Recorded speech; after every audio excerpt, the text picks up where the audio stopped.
गणेश जी, आपने अपनी योजना से धूम्र को माता के पास भेज तो दिया, किंतु अब होने क्या वाला है ये मैं समझने में असमर्थ हूँ। वही होगा जो माँ पर कुदृष्टि डालने का परिणाम होता है, सर्वनाश।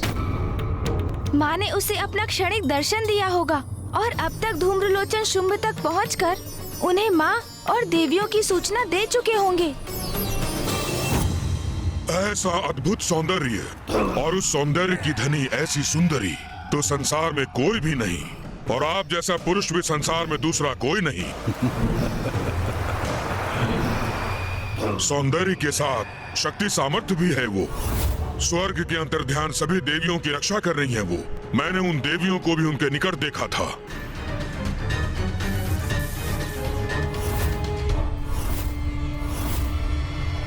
प्रातःशुभ, कदाचित आप दोनों की जोड़ी नियति निर्धारित करेगी।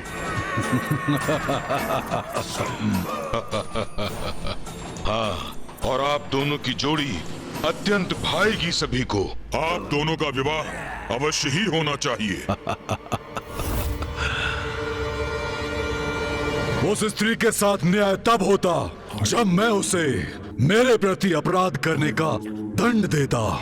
उसने मेरे विरुद्ध जाकर स्वर्ग की देवियों को आश्रय जो दिया, परंतु अब धूम्रलोचन के मुख से उसकी प्रशंसा सुनकर उसके प्रति मेरी भी उत्सुकता जागृत हुई है। जाओ धूम्रलोचन, मेरे दूत सुग्रीव के साथ जाकर उसे मेरा संदेश दो कि यदि वो मेरे दंड से अपनी रक्षा करना चाहती है तो यथाशीघ्र मुझसे विवाह करने के लिए यहाँ प्रस्तुत हो और स्वर्ग की समस्त देवियों को मेरी सेविकाएं बनाकर मेरे समक्ष प्रस्तुत करें, अन्यथा परिणाम अति भयंकर होगा। उचित है, मैं आपकी आज्ञा अनुसार आपका संदेश उन तक पहुंचा दूंगा, महानायक शुंभ।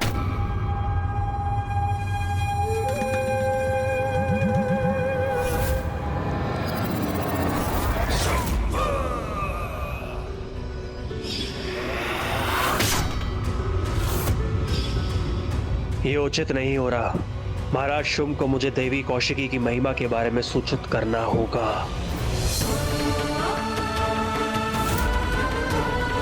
देवी कौशिकी नमो नमः। देवी कौशिकी नमो नमः।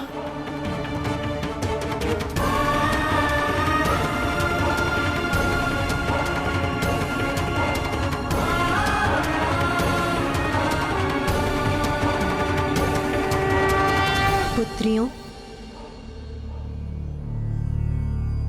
अब वो समय आ गया है पुत्रियों जब तुम्हें यहाँ से प्रस्थान करना होगा।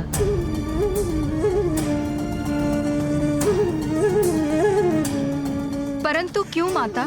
क्योंकि अब शुंभ के आगमन में अधिक समय नहीं है। शुंभ और निशुंभ के अंत तक मैं तुम लोगों की सुरक्षा को लेकर निश्चिंत होना चाहती हूँ। इसीलिए अब तुम लोग मेरी शक्ति के संरक्षण में विंध्याचल पर्वत की गुफाओं में रहोगे। माता, आपके श्री चरणों से जाने का मन तो हम में से किसी का भी नहीं है, किंतु यदि यही आपकी आज्ञा है और यही उचित है तो हम आपकी इस आज्ञा का पालन अवश्य करेंगे।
उस सुंदर स्त्री को शीघ्र ही स्वर्गाधिपति महानायक शुंभ का संदेश पहुंचाना है हमें। किंतु कहां है वो?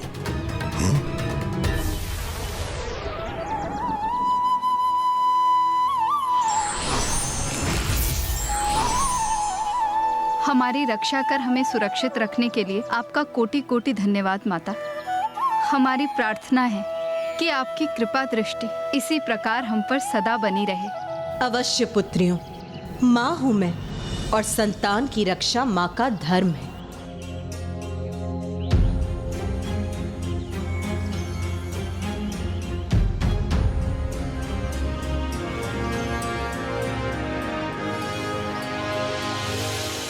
इस गुफा के भीतर भी तुम्हारा जीवन मेरे दिव्य प्रकाश से परिपूर्ण रहेगा। यहाँ तुम्हें कोई भी कठिनाई नहीं होगी।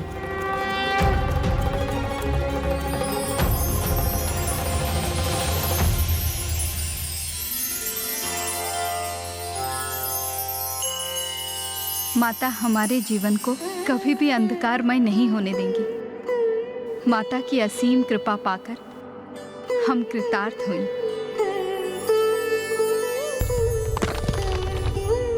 माता ने हमारे चारों ओर एक अभेद सुरक्षा कवच प्रस्तुत किया है। हम सभी पूर्ण रूप से सुरक्षित हैं।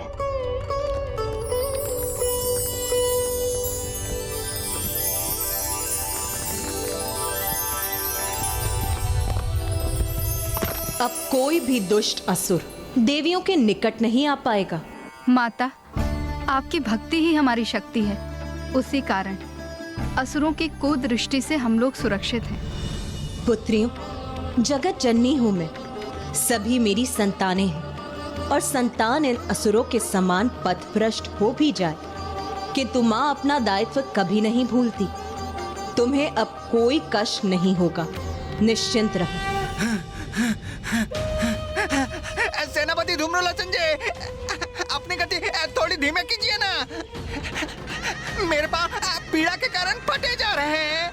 हृदय धोखने के समान दौड़ रहा है। यदि मुझे कुछ हो गया तो स्वर्गाधिपति शुंभ का संदेश आगे कैसे ले जाएंगे आप? ज्ञात नहीं महाराज शुंभ ने इस सुग्रीव को मेरे साथ क्यों भेज दिया, जैसे कि मैं इस कार्य में एकाकी सक्षम ही नहीं।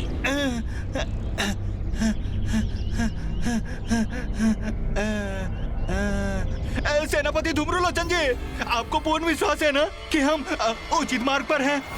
कितने समय से हम यहाँ वहाँ घूम रहे हैं किंतु उस सुंदर स्त्री का कोई चिन्ह हमें दिखाई नहीं दे रहा। वो गजमुख गणेश मुझे यहीं लाया था।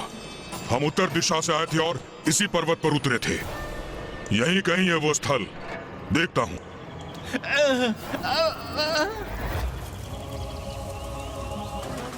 और कितना चलाइएगा?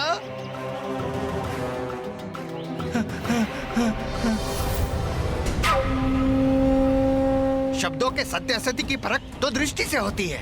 वो सुंदर स्त्री मुझे दिखाई देगी तभी आपके कथन को सत्य मानूंगा। सब कुछ हमारी योजना के अनुसार ही हो रहा है भैया। शुंभ का सेनापति धूम्रलोचन उसके दूत सुग्रीव के साथ माँ के निकट पहुँच चुका है और माँ पूर्व में ही सभी माताओं को सुरक्षित स्थान पर भेज चुकी है। यही थी वो, यही स्थित एक अदृश्य बाधा के पीछे।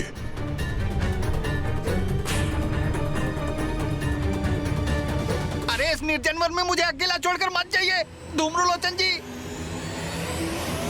शुंभ का प्रधान सेनापति हूं मैं, मुझे मार्ग दो।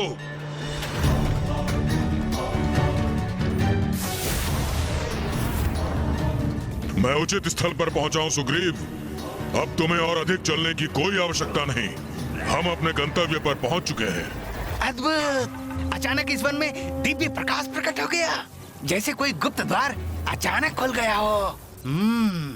सत्य कहा था ना मैंने। कदाचित उस दिव्य सुंदरी को भी ज्ञात हो गया कि हम उसके लिए यहाँ क्या प्रस्ताव लेकर आ रहे हैं।